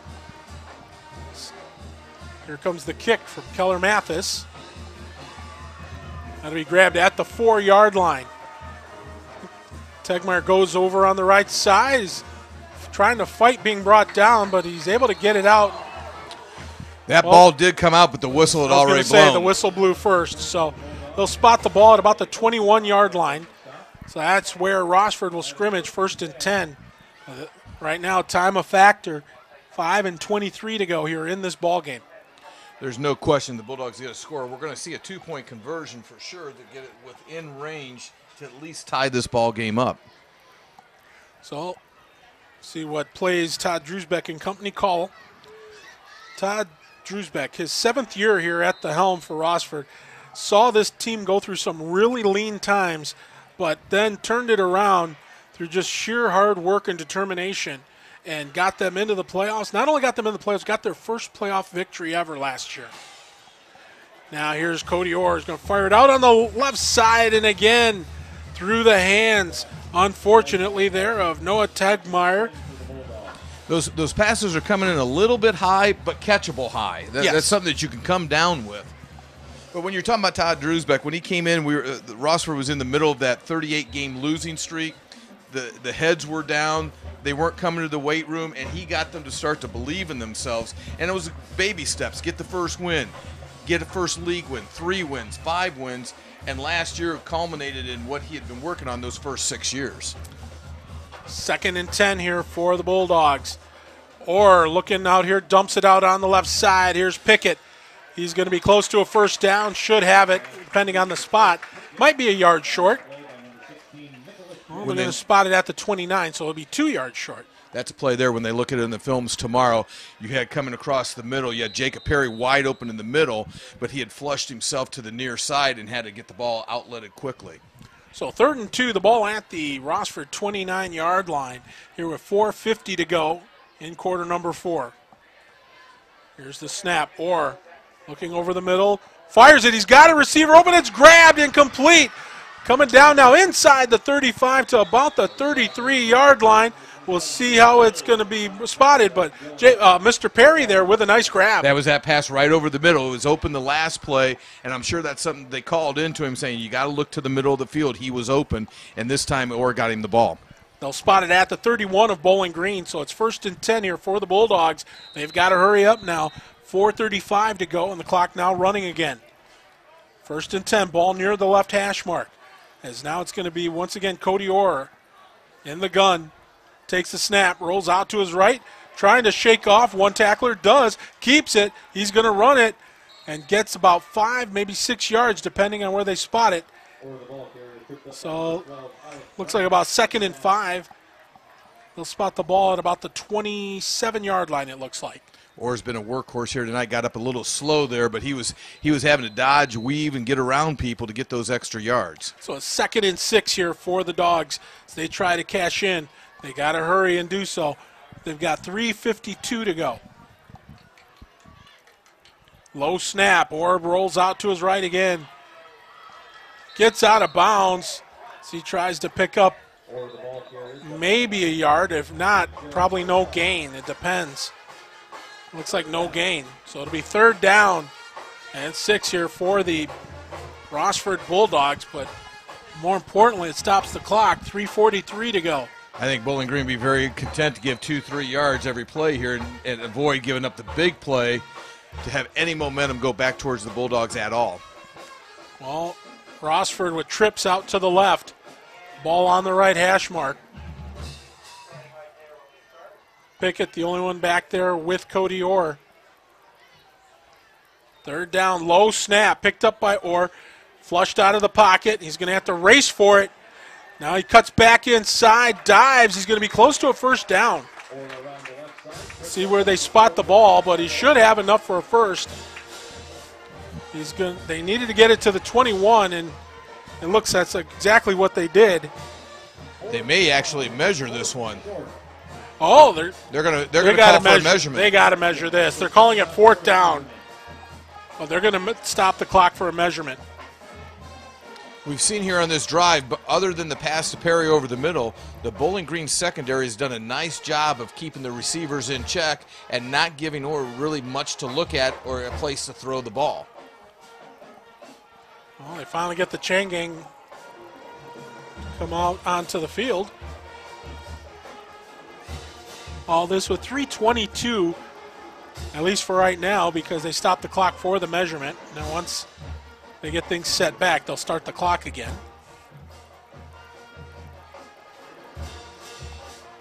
And it is a first down. So a good call there by the Rossford sideline of calling for a measurement. So it'll be 1st and 10 here for Rossford. The ball at the Bowling Green 21. And I would say the Bulldogs are going to have to look to the end zone here quickly. Maybe another one of those little fades to the corner, looking for either Sinclair or Reynolds on one of the two sides. Well, they flood the right side of the line. So they got trips over there. Now they'll start the clock back up. Or now. A few shots at the end zone. Low snap. Picks it up. Gets outside. Looks downfield. Throws it. And that's a touch. Oh, no. No, they're saying caught it out of bounds. It was a nice job by Tagmeyer to pull the ball in, but he couldn't keep the feet in bounds. So it'll be 2nd and 10 here for the Bulldogs, but that does stop the clock with 3:15 to go. But right now, Rossford in need of some points. Now I've noticed here in this drive as they've come down, Dakota Sinclair has not been in. He did have a little problems with the cramping before. Usually you would have Cam Reynolds to the near side and Dakota Sinclair on the opposite side. So that's one target that's not in there, and I believe it's Ben Saunders filling that role right now, number 84. Yep, he's out there with Tegmeyer on the right side. And you got Reynolds over here on the left with Perry. Here's another snap. Orr drops back. He's going to get flushed out. Trying to get it downfield. He does. And it's going to be in the corner, but it goes incomplete. That was intended for Tagmeyer again, but as he put that up, Tagmeyer got himself turned around a little bit. He was cutting to the inside, more on a post pattern, had to go back out to the corner. Stops the clock with 3:06 to go. 34-19 your score. And right now Rossford with some work to do. What we're seeing too, the receivers are getting it behind the defensive backs, but the problem is the line surge by the defense is flushing Orr out of the pocket, so he's not being able to sit back there and just loft it up to his receivers. Right now the most important thing that Rossford has to do if they don't get a touchdown is to get a first down. So Coach Drewsbeck has called a timeout. He wanted something over there, was trying to get attention. It just didn't come through, and the play clock was down to 2 seconds. So that'll be a timeout here with 3:06 to go here in this football game. Want to make sure, again, we thank some of our friends real quick over here, including the nice people over at Arturo's Pizza. And, of course, the Wayward Bar and Grill. Got to give another shout-out to them. They're new on board this year. We really thank them for coming out and being a part of this because the game's airing over there.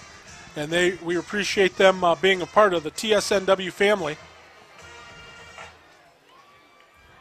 One of the things you have to look for over at the Wayward, too, is their wings are fantastic. And something I always like, too, they have the fried bologna sandwich. And when you have that, nothing can be wrong. My waistline is getting bigger as if it wasn't big enough just thinking about it. But, yep, also big thanks out to the folks over at Napa Automotive on Route 51 out in Genoa. Genoa Bank, TAS Electronics, IBEW Local 8, UA50 Pipe Fitters, all our sponsors. Man, we are so grateful for you guys. You're the reason that we're able to put on high school football here on CW13. Well, here we go. 3rd down and 10 for the Bulldogs. The ball at the 21. They need to get to the 11 to keep this thing going. Either that or a score. And here we go. Different formation here now for the Bulldogs. Perry in motion. Low snap. Or gets flushed out of the pocket, just shakes off the tackler. Looking downfield, fires it again in the corner, again out of bounds. Not much that could be done there, and well, it comes down to this fourth down play. It's either 10 yards or a touchdown right now, or this ball game's over. Alec Brown on the coverage there for Bowling Green. So it comes down to this one play. All this with 2:59 to go here in quarter number 4. Well, here we go. Fourth quarter, fourth down. Empty backfield as we've got trips out to the right here for Rossford. They need 10 yards or a touchdown. As Orr now takes the snap. Throws it over on the right side. It's tipped and it goes incomplete. So it'll be a turnover on downs here. Norwalk last night, and then they'll end up with perennial powerhouse in the TAC, Northwood. So it's a tough preseason, a good preseason, but it'll definitely get them ready for NBC play. Yep, so we've got a flag on the play here, so we'll see what is called. Going to be against Bowling Green, so. And just kind of let this go through. They played hard, like you said. Now we have to get ready to go into next week. Yep, the home portion of their schedule opens next week with Port Clinton as they go up the gut again here. And oh, takeaway! How about that? Perry with the takeaway. Perry stripped, and now here we go again. We're back in the ball game. It's 1st and 10 here for Rossford on a bang-bang play. Perry strips the ball. It didn't even hit the ground. He just took it right out of his hands and just turned around and ran with it. Got it to about the 13-yard line. So hold on to your hats here, Rossford fans. As we're about ready to get things ready for next week, this is a ball game again as they're going to knock on the door. And if you get a score here, anything can happen because we'll go to the onside kick. Well, we'll see how it goes here. It's 1st and 10 at the Bowling Green 13-yard line. Orr takes the low snap, rolls out to his right. Nice block there by, it was a good block there by, did he catch it? Yes. Yes, on the right side. Pickett blocked the guy that set up the opportunity to buy some time for Orr to make the toss down on the right side. And that was Coda Sinclair on the catch, and he's down right now.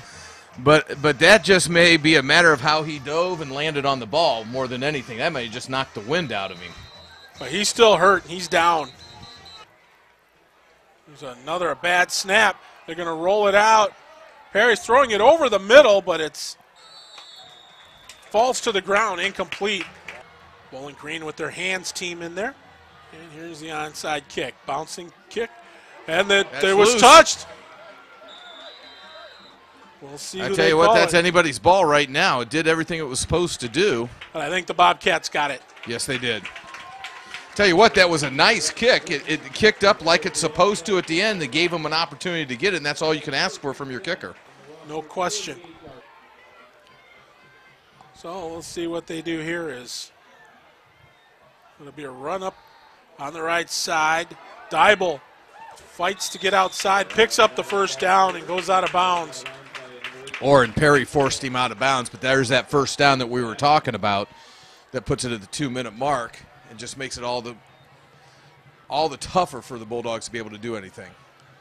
Well, the good news for the Bulldogs is it stops the clock, but the bad news is there's only 2 minutes. Exactly. And it's a fresh set of downs. Yep. So, as is the pattern here with Bowling Green, they like to run the ball.